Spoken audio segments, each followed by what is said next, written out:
আসসালামু আলাইকুম। এখন দেখবেন সংবাদ শিরোনাম। ২৩৭ আসনে বিএনপির প্রাথমিক প্রার্থী। বগুড়া, ফেনী, দিনাজপুরে ৩ আসনে খালেদা জিয়া।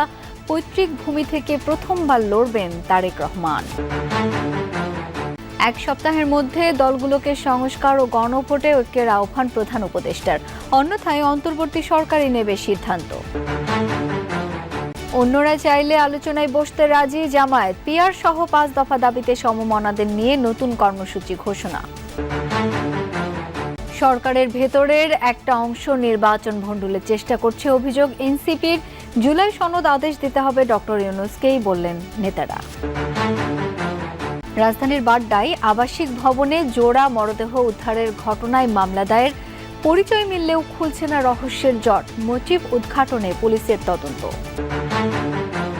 শেষ হলো বিসিবির ৭ ঘন্টার ম্যারাথন সভা। ছিলেন নতুন পরিচালক রুবাবা দৌলা, আয়ারল্যান্ড সিরিজে batting coach Ashraful, team director Razzak. বেতন বাড়ছে নারী ক্রিকেটারদের। এতক্ষণ শুনছিলেন সংবাদ শিরোনাম, এখন দেখবেন বিস্তারিত। আসন্ন ত্রয়োদশ জাতীয় সংসদ নির্বাচনকে সামনে রেখে ২৩৭টি আসনে দলীয় প্রার্থীদের প্রাথমিক তালিকা প্রকাশ করেছে বিএনপি, যেখানে দিনাজপুর ৩, বগুড়া ৭ ও ফেনী ১ আসনে নির্বাচন করবেন দলের চেয়ারপারসন খালেদা জিয়া। এছাড়া বগুড়া ৬ আসন থেকে ক্যারিয়ারের প্রথম নির্বাচন করবেন বিএনপির ভারপ্রাপ্ত চেয়ারম্যান তারেক রহমান। বাকি ৬৩ আসনে শরিকদের সাথে বোঝাপড়া ও দলীয় কোন্দল নিরসন করে পরে বিএনপি সমর্থিত বা মনোনীত প্রার্থীদের তালিকা ঘোষণা করা হবে। দুপুর ১২টায় দলের স্থায়ী কমিটির সদস্যরা বৈঠকে বসেন চেয়ারপারসনের গুলশান কার্যালয়। লন্ডন থেকে ভার্চুয়ালি বৈঠকে যোগ দেন ভারপ্রাপ্ত চেয়ারম্যান তারেক রহমান ও স্থায়ী কমিটির সদস্য সালাউদ্দিন আহমদ। সেই বৈঠক চলে ৫.৫ ঘণ্টা। তার মাঝে দুপুর ৩টায় গুলশান কার্যালয়ে ডাকা হয় দলের সাংগঠনিক ও সহসাংগঠনিক সম্পাদকদের। গুঞ্জন ওঠে আজই দলের বেশিরভাগ আসনের ধানের শীষের প্রার্থীর নাম ঘোষণা দেবে বিএনপি। ৫:৩০টায় তাদের নিয়ে সংবাদ সম্মেলনে হাজির হন বিএনপির মহাসচিব। বক্তব্যের শুরুতেই জানান, তফসিলের আগ পর্যন্ত পরিবর্তন পরিমার্জনের সুবিধা রেখেই প্রাথমিকভাবে ২৩৭ আসনে দলের প্রার্থী চূড়ান্ত করেছেন তারা। এটাকেই ধরে নিতে হবে যে আমাদের সবচেয়ে অ্যাপ্রোপ্রিয়েট প্রার্থী তালিকা। এর মধ্যেও কিন্তু পরিবর্তন হতে পারে। জুলাই সনদ বাস্তবায়ন প্রক্রিয়া ও গণভোট নিয়ে দলগুলোকে আগামী এক সপ্তাহের মধ্যে ঐকমত্যের ভিত্তিতে সুপারিশ জানানোর আহ্বান জানিয়েছে অন্তর্বর্তী সরকার। দুপুরে তেজগাঁওয়ে প্রধান উপদেষ্টার কার্যালয়ে ডক্টর মোহাম্মদ ইউনূসের সভাপতিত্বে উপদেষ্টা পরিষদ বৈঠক শেষে এই আহ্বান জানানো হয়। এই সময়ের মধ্যে দলগুলো ঐকমত্যের সুপারিশ না জানালে সিদ্ধান্ত সরকারই নেবে। জুলাই সনদ বাস্তবায়ন ও গণভোট নিয়ে দলগুলোর মতভেদে উদ্বেগ জানিয়েছে উপদেষ্টা পরিষদ। দেশে বিদ্যমান রাজনৈতিক টানাপোড়েনের সূত্রপাত জুলাই সনদ প্রস্তুত ও তার পরবর্তী ঘটনা প্রবাহকে কেন্দ্র করেই। শুরুতেই এনসিপির স্বাক্ষর অনুষ্ঠান বয়কট, অনুষ্ঠানের দিন বিক্ষোভ সহিংসতা, এরপর শুরু হয় বিএনপি ও জামায়াতের মধ্যে প্রকাশ্য দ্বন্দ্ব। নোট অব ডিসেন্ট বাদ দেয়াকে জনগণের সঙ্গে প্রতারণা বলছে বিএনপি, আর জাতীয় নির্বাচনের আগেই গণভোটের দাবি জামায়াতের। আমরা বুঝেশুনে যেহেতু সিগনেচার করেছি, আমরা দ্বিমত পোষণ করার কথা কোনো প্রয়োজন হচ্ছে না আমাদের। যেটা আমরা সই করিনি সেটা দায়িত্ব আমরা গ্রহণ করবো না। এমন প্রেক্ষাপটে সোমবার বিশেষ উপদেষ্টা পরিষদ বৈঠক অনুষ্ঠিত হয়। তেজগাঁওয়ে প্রধান উপদেষ্টার কার্যালয়ে ডক্টর ইউনূসের সভাপতিত্বে অন্যান্য উপদেষ্টারাও এতে অংশ নেন। পরে প্রধান উপদেষ্টার তেজগাঁও কার্যালয়ে সংবাদ সম্মেলনে হাজির হন আইন উপদেষ্টা ডক্টর আসিফ নজরুল। জানান, জুলাই সনদ বাস্তবায়ন প্রক্রিয়া ও গণভোট নিয়ে দলগুলোর মতভেদে উদ্বেগ জানিয়েছে উপদেষ্টা পরিষদ। প্রধান উপদেষ্টার আলোচনার আহ্বানকে স্বাগত জানিয়েছে জামায়াত ইসলামী সহ সমমনা ৮ দল। অন্যরা সাড়া দিলে সাড়া দেবেন তারাও। নির্বাচনী জোট না করলেও এক আসনে এক প্রার্থী দেবে সমমনা দলগুলো। ৬ নভেম্বর গণমিছিল নিয়ে প্রধান উপদেষ্টা বরাবর স্মারক দেবে এই ৮ দল। আর ১১ নভেম্বর করবে সমাবেশ। এক সংবাদ সম্মেলনে জোট না করলেও এক আসনে এক প্রার্থী দেবে সমমনা দলগুলো। ৬ নভেম্বর গণমিছিল নিয়ে প্রধান উপদেষ্টা বরাবর স্মারক দেবে এই ৮ দল। আর ১১ নভেম্বর করবে সমাবেশ। এক সংবাদ সম্মেলনে এসব সিদ্ধান্ত জানান সমমনা ৮ ইসলামী দলের নেতারা। রাজধানীর পল্টনে বাংলাদেশ খেলাফত মজলিসের কেন্দ্রীয় কার্যালয়ে জামায়াতে ইসলামী সহ সমমনা ৮ দলের সংবাদ সম্মেলন। উপস্থিত ছিলেন দলগুলোর শীর্ষ নেতারা। সংবাদ সম্মেলনে জামায়াতে ইসলামীর নায়েবে আমির সৈয়দ আব্দুল্লাহ মোহাম্মদ তাহের প্রধান উপদেষ্টার আলোচনার আহ্বানকে স্বাগত জানান। বলেন, অন্য দলগুলো প্রধান উপদেষ্টার আহ্বানে সাড়া দিলে আলোচনায় বসতে রাজি তার দল। সরকারকে রেফারির ভূমিকা পালন করতে আহ্বান জানান তিনি। আমরা এখন দেখতে চাই মেন স্টেক হোল্ডার মৌলিকভাবে যে সমস্ত দল আছেন তারা এই আহ্বানকে কিভাবে সাড়া দেয়।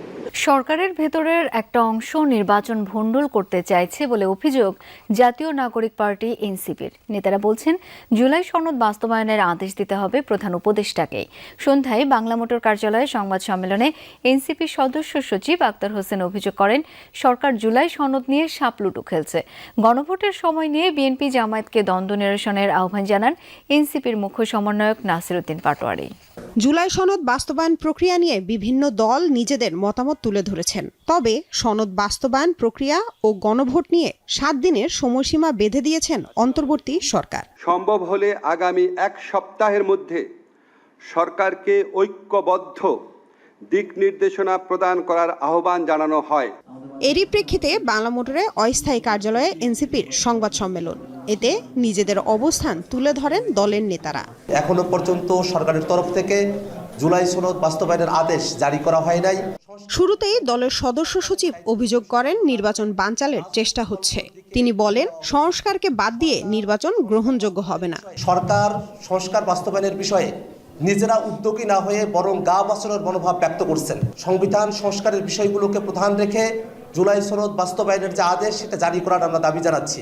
রাজধানীর বাড্ডায় একটি ভবনের পরিত্যক্ত কক্ষ থেকে উদ্ধার করা জোড়া মরদেহের পরিচয় মিললেও খুলছে না রহস্যের জট। বাইরে থেকে তালাবদ্ধ কক্ষের ভেতরে কি করে এমন পরিণতি হলো নিহতদের? এটা কি শুধুই প্রেমের সম্পর্ক নাকি পরিকল্পিত হত্যাকাণ্ড? এমন অনেক প্রশ্ন সামনে রেখে তদন্ত চালিয়ে যাচ্ছে পুলিশ। নিহত নারীর মায়ের অভিযোগ আমলে নিয়ে হত্যা মামলা দায়ের করা হয়েছে বাড্ডা থানায়। রোববার বাড্ডার একটি ভবনের নিচতলায় পরিত্যক্ত মেশিন কক্ষ থেকে অন্তরঙ্গ অবস্থায় একজন নারী ও একজন পুরুষের অর্ধগলিত মরদেহ উদ্ধার করে পুলিশ। নিহত দুজনই গত 7 দিন ধরে ছিলেন নিখোঁজ। ভবনটির 3য় তলা ও বিপরীতে একতলা একটি ভবনে চলে ইবনে কাসির ক্যাডেট মাদ্রাসার মহিলা শাখার কার্যক্রম। দীর্ঘদিন মাদ্রাসারই কেয়ারটেকার ছিলেন নিহত সাইফুল।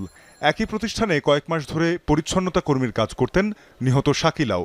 কাল্পনিক ঘটনা, মানে 7 দিন যাবত এভাবে ছিল, কোনো খোঁজ খবর নাই। হঠাৎ করে আবার একটা দুর্গন্ধ আসতেছিল, সেই অনুযায়ী আমরা তারপর আবার মোটামুটি খোঁজ করে লাশ পাওয়া গেছে। মানে বিষয়টা আমরা ভাবতে পারতেছি না। আমরা তো জানি কারণ একটা মেয়েও নিখোঁজ, সেও নিখোঁজ। তা আমরা সবাই জানতে আছি মনে হয় এই করছে, ভাইগে গেছে বা ওইরকম ধরনের একটা কিছু। অবশেষে শেষ হলো বিসিবির ম্যারাথন বোর্ড সভা। বিকেল 3টা থেকে শুরু হওয়া সভা চলে রাত 10টা পর্যন্ত, যেখানে সভাপতি ও পরিচালকদের সাথে ছিলেন এনএসসি থেকে আসা নতুন নারী পরিচালক রূপা পাদৌলা। বিপিএল এর 6 দল কারা হচ্ছেন তা জানানো হবে মঙ্গলবার। গুঞ্জন থাকলেও আলোচনা হয় ফিক্সিং নিয়ে। তবে আসন্ন বাংলাদেশ আয়ারল্যান্ড সিরিজে ব্যাটিং কোচের দায়িত্বে থাকছেন মোহাম্মদ আশরাফুল, টিম ডিরেক্টর আব্দুর রাজ্জাক, পাশাপাশি দায়িত্ব পালন করে যাবেন মোহাম্মদ সালাউদ্দিন। নারী ক্রিকেটারদের বেতন ভাতা 35% বাড়ানোর সিদ্ধান্ত হয় বোর্ড সভায়। এছাড়া ঢাকা প্রিমিয়ার লিগে অংশ না নিলে সেই ক্লাবকে অবনমন করার সিদ্ধান্ত হয় সভায়। আয়ারল্যান্ড সিরিজের জন্য আমাদের ডাইরেক্টর আব্দুর রাজ্জাক সাহেবকে ওনাকে টিম ডিরেক্টর হিসাবে অ্যাপয়েন্ট করা হয়েছে। উনি ওই সিরিজের টিম ডিরেক্টর হিসাবে এডিশনাল রোল রেসপন্সিবিলিটি নেবেন। আর এছাড়া ব্যাটিং কোচ হিসাবে অ্যাপয়েন্ট করা হয়েছে মোহাম্মদ আশরাফুলকে, স্পেশালাইজড ব্যাটিং কোচ আয়ারল্যান্ড সিরিজের জন্য। নারী ক্রিকেটারদের ডেইলি অ্যালাউন্স $50 থেকে $75 আর ট্যুর ফি $25 থেকে $50 রেইজ করা হয়েছে। এটা বোর্ড মিটিংও অ্যাপ্রুভ হয়ে গিয়েছে। কিন্তু তাই নয়, ওনাদের যে মান্থলি স্যালারি আছেন, যারা আমাদের কন্ট্রাক্টভুক্ত প্লেয়ার, তাদেরকে অন অ্যান এভারেজ 35% করে ইনক্রিমেন্ট দেওয়া হয়েছে।